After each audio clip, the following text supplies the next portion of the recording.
तो आज हम लोग एक बहुत इंपॉर्टेंट चीज पे बात करेंगे, सीबीसी। किस पे? सीबीसी। जब भी मरीज आता है तो हम कहते हैं सीबीसी करा लो, ठीक, कंप्लीट ब्लड काउंट। तो कंप्लीट ब्लड काउंट क्या होता है और क्यों कराते हैं, आज हम इस पे बात करेंगे। तो ये सीबीसी की रिपोर्ट है। किसकी रिपोर्ट है? सीबीसी।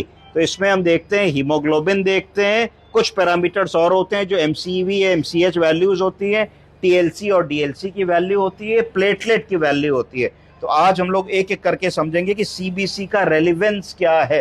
तो सीबीसी में तीन बातें पता लगी। पहला आरबीसी, रेड ब्लड काउंट। क्या चीज? रेड ब्लड काउंट, जो हमारी हीमोग्लोबिन वगैरह के बारे में बताता है। दूसरी चीज पता लगी डब्ल्यूबीसी। क्या पता लगी? WBC, white blood count. White blood count हमारा टीएलसी और डीएलसी यानी कि टोटल ल्यूकोसाइट काउंट और डिफरेंशियल ल्यूकोसाइट काउंट पे बताता है। तीसरी चीज होती है प्लेटलेट। क्या होती है?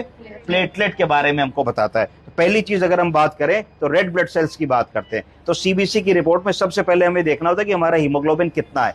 हीमोग्लोबिन अगर पुरुष है तो 13 से 17 होना चाहिए। कितना? 13 से 17। अगर महिला है तो होना चाहिए 12 से 15। 12 से 15। तो अगर हमारा हीमोग्लोबिन कम है तो उसको कहा जाएगा एनीमिया। क्या कहेंगे? खून की कमी को क्या कहेंगे? अगर खून ज्यादा है, अगर खून 17 से ज्यादा है, 17.5 से ज्यादा है, तो उसको क्या कहेंगे? पॉलीसाइथीमिया। क्या कहेंगे? पॉलीसाइथीमिया। ठीक है, तो दोनों ही कंडीशंस रिपोर्ट करनी है। खून कम है तो भी, खून ज्यादा है तो भी। इसके बाद फिर दूसरी चीज हम क्या देखेंगे, वो एमसीवी वैल्यू देखेंगे। हमेशा याद रखिए, बहुत सारी चीजें होंगी सीबीसी की रिपोर्ट में, हमको अपना ध्यान सिर्फ एमसीवी की वैल्यू पे केंद्रित करना है। तो एमसीवी की नॉर्मल वैल्यू कितनी होनी चाहिए? 80 से 100 के बीच में। कितनी? 80 से 100। ये किस प्रजाति का है, किस टाइप का एनीमिया है, ये पता लगाने के लिए जरूरी होता है। तो अगर एमसीवी की वैल्यू 80 से कम है तो उसको कहा जाएगा माइक्रोसिटिक एनीमिया। क्या कहा जाएगा? माइक्रोसिटिक। अगर 80 से ज्यादा है एमसीवी की वैल्यू तो मैक्रोसिटिक एनीमिया कहा जाएगा। क्या कहा जाएगा? Macrocytic anaemia. और अगर 80 से 100 के बीच में है तो नॉर्मोसिटिक एनीमिया कहा जाएगा। सब ठीक हो गई? अब आप हट जाएगा तो उसको नॉर्मोसिटिक एनीमिया कहा जाएगा। आप समझ गए कि नहीं समझे? अब बारी आती है डब्ल्यूबीसी।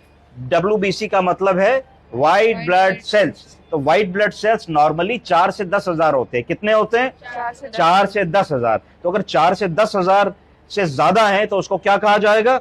ल्यूकोसाइटोसिस। क्या कहेंगे? ल्यूकोसाइटोसिस। मतलब ब्लड में इंफेक्शन हो रहा है, टीएलसी बढ़ रहा है, ल्यूकोसाइटोसिस। ये कब बढ़ेगा? इंफेक्शन में बढ़ेगा। कब बढ़ेगा? इन्फ्लेमेशन में बढ़ेगा। कब बढ़ेगा? ल्यूकीमियाज में बढ़ेगा। कब बढ़ेगा? जब स्टेरॉइड की दवा दी जाए मरीज को या फिर कोई एलर्जीज हो, उसमें टीएलसी बढ़ जाएगा। इसको क्या कहा जाएगा? इसको ल्यूकोसाइटोसिस कहा जाएगा। इसका विपरीत, जब टीएलसी 4000 से कम हो जाए, 2000, 1500, 2500 हो जाए, जो कई बार कैंसर के मरीजों में, पोस्ट कीमोथेरेपी, इम्यूनोसप्रेशन के मरीजों में, डेंगू के मरीजों में देखने को मिलता है, तो उसको कहा जाएगा ल्यूकोपीनिया। क्या कहा जाएगा?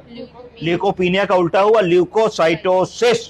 तो ल्यूकोपीनिया कब होता है? वायरल इन्फेक्शंस में होता है, बोन मैरो सप्रेशन के अंदर होता है, और कुछ दवाएं ऐसी होती है जो ल्यूकोपीनिया को करती है। कैंसर की दवाएं एक कॉमन ड्रग होती है जो रूमेटॉइड आर्थराइटिस में दी जाती है। हमेशा याद रखिए, मिथोट्रेक्सेट। कभी भी ल्यूकोपीनिया हो रहा है, टीएलसी कम है, अगर उसको मिथोट्रेक्सेट चल रही है, तो जब तक कोई सीनियर नहीं देख रहा, जब तक कोई और नहीं देख रहा, तब तक उस दवा को तुरंत रोकने की सलाह हम लोगों को दे डालनी चाहिए। समझ गए आप लोग? अब कंक्लूड करते हैं इस चीज को। समरी, खून की कमी को बोलेंगे एनीमिया। बोलिए, खून की कमी को बोलेंगे एनीमिया। किस टाइप का एनीमिया है ये पता लगाने के लिए एमसीवी वैल्यू को देखेंगे। एमसीवी वैल्यू से टाइप ऑफ एनीमिया पता लगेगा। ठीक है, माइक्रोसिटिक, मैक्रोसिटिक या नॉर्मोसिटिक एनीमिया। फिर हम क्या देखेंगे? फिर हम टीएलसी देखेंगे। टीएलसी से इन्फेक्शन का पता लगेगा, डीएलसी से किस प्रकार का इन्फेक्शन है ये पता लगेगा, और प्लेटलेट से मरीज का ब्लीडिंग रिस्क है कि नहीं इस बारे में पता लगेगा। ये सारी इंफॉर्मेशन हम लोग को कौन देता है? सीबीसी की रिपोर्ट देती है। अब अगर एनीमिया की बात करेंगे तो किस प्रकार का एनीमिया है ये खोजना पड़ेगा। सबसे कॉमन एनीमिया होता है आयरन डेफिशिएंसी की वजह से। तो देखना पड़ेगा कि आयरन डेफिशिएंसी एनीमिया तो नहीं है, दूसरा थैलीसीमिया तो नहीं है, B12 की कमी तो नहीं है, फॉलिक एसिड की कमी तो नहीं है, एल्कोहलिक्स में खून की कमी हो जाती है तो एल्कोहल की हिस्ट्री तो नहीं है, क्रोनिक किडनी डिजीज में खून की कमी हो जाती है तो सीकेडी का तो मरीज नहीं है, उसकी डायलिसिस तो नहीं होती, उसका यूरिया क्रिएटिनिन तो नहीं बढ़ा है। इन चीजों को हम लोग देखेंगे। कोई एक्यूट ब्लड लॉस तो नहीं है, प्लस कोई पेशेंट्स को क्रोनिक इलनेसेस होती हैं, क्रोनिक इलनेसेस में भी एनीमिया हो जाता है, तो anaemia of the chronic diseases के बारे में भी हम लोग देखने की कोशिश करेंगे। अब लास्ट चीज है डीएलसी, डिफरेंशियल ल्यूकोसाइट काउंट। तो डिफरेंशियल ल्यूकोसाइट काउंट में सबसे पहली चीज हम लोग क्या देखते हैं, न्यूट्रोफिल्स। न्यूट्रोफिल्स एक्यूट इन्फेक्शन को दर्शाता है। तो अगर न्यूट्रोफिल बढ़े हुए हैं तो उसको कहा जाएगा न्यूट्रोफिलिया। क्या कहेंगे, न्यूट्रोफिलिया। न्यूट्रोफिलिया किसमें होगा, बैक्टीरियल इन्फेक्शन में होगा, ट्रॉमा में होगा और कई बार स्टेरॉइड इंटेक में हो जाएगा। अगर टीएलसी कम है तो उसको क्या कहेंगे, न्यूट्रोपीनिया। उधर फीलिया था, इधर न्यूट्रोपीनिया हो जाएगा। तो न्यूट्रोपीनिया किसमें होता है, एप्लास्टिक एनीमिया में होता है, सेप्सिस में होता है और कई ड्रग इंटेक से होता है। फिर न्यूट्रोफिल्स के बाद क्या देखते हैं, लिम्फोसाइट्स। क्या देखते हैं, लिम्फोसाइट्स। तो लिम्फोसाइटोसिस, अगर लिम्फोसाइट्स बड़े हैं तो उसको लिम्फोसाइटोसिस कहोगे। ये कब बढ़ते हैं, ये वायरल इंफेक्शन में बढ़ते हैं, टीबी में बढ़ते हैं और ब्लड कैंसर में बढ़ते हैं। तो CALL भी कहा जा सकता है। अगर जो है लिम्फोसाइट्स कम हो जाएंगे तो उसको कहा जाएगा न्यूट्रोपीनिया। न्यूट्रोपीनिया, ठीक है, ये किसी ड्रग्स के कारण न्यूट्रोपीनिया होता है। स्नोफिल्स हम लोग जानते हैं एलर्जिक कंडीशन में बढ़ते हैं, उसको स्नोफिलिया कहा जाता है। और हम जानते हैं कि क्रोनिक कंडीशंस में ये लॉन्ग टर्म बढ़े रहते हैं। मोनोसाइट्स और बेसोफिल्स भी कई क्रोनिक कंडीशंस में बढ़ जाते हैं। प्लेटलेट्स, अगर प्लेटलेट 1.5 लाख से कम है तो उसको क्या कहा जाएगा, थ्रोम्बोसाइटोपिनिया, लो प्लेटलेट काउंट।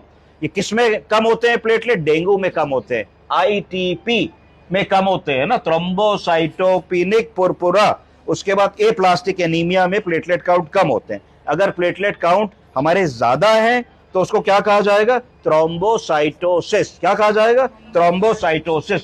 ये भी किसी प्रकार के कैंसर्स में, सर्टेन मेलिग्नेंसीज में बढ़ जाते हैं। रेड फ्लैग क्या है, CBC की रिपोर्ट देखी तो कब हड़बड़ाओगे, तब हड़बड़ाओगे जब हीमोग्लोबिन 6 से कम आएगा। अगर कोई ऐसी सिचुएशन है जिसमें TLC 1 लाख से ज्यादा है, 1 लाख से ज्यादा है, तो आंख बंद करके समझ जाओगे कि ल्यूकीमिया हो रहा है। इस मरीज को कहीं ना कहीं कोई ब्लड कैंसर जैसी परेशानी हो रही है। अगर प्लेटलेट काउंट 20,000 से कम है तो कान खड़े हो जाने चाहिए, ब्लीडिंग हो सकती है, इसमें तुरंत प्लेटलेट ट्रांसफ्यूजन की हिस्ट्री है। एक शब्द सीखिए जिसको पैनसाइटोपिनिया कहते हैं। पैनसाइटोपिनिया में तीनों चीजें कम हो जाएंगी, TLC भी कम हो जाएगा, DLC भी कम हो जाएगा, RBC भी कम हो जाएंगे, प्लेटलेट भी कम हो जाएंगे। अगर ऐसी बात होती है तो इसका मतलब हमारे मरीज को बोन मैरो सप्रेशन हो रहा है, सीवियर बोन मैरो सप्रेशन है। तुरंत हम लोगों को बड़े अस्पताल भेजना होगा और सीनियर स्पेशलिस्ट की सलाह लेनी होगी, इम्यूनोलॉजिस्ट की सलाह लेनी होगी, उसको हल्के में ना ले। कुछ समझे आप लोग? माता जी अब बताओ क्या हुआ? हाँ, हटवा रहे, खोलो बेटे, बंद करो।